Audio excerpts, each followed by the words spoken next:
When you multiply or divide measured quantities, add their relative uncertainties in quadrature to get the relative uncertainty of the result, then multiply that relative uncertainty by the result to obtain the absolute uncertainty.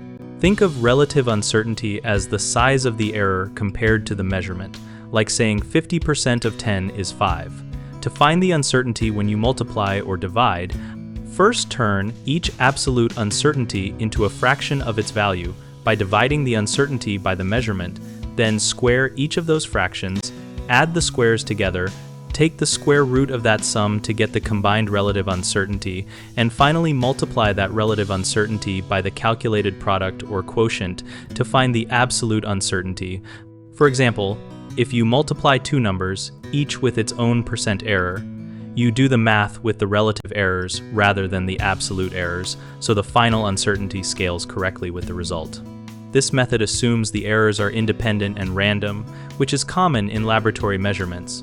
If you are working with powers, multiply the relative uncertainty by the absolute value of the power before squaring and summing.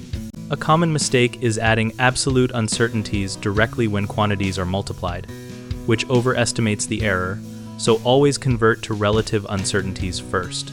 Another error is forgetting to square the relative uncertainties before adding, which underestimates the combined uncertainty, so remember the squaring and square root steps.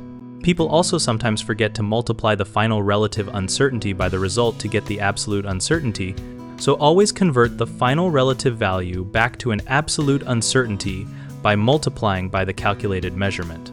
For more videos and resources on uncertainty propagation and other chemistry topics, visit www.gumballdegree.com.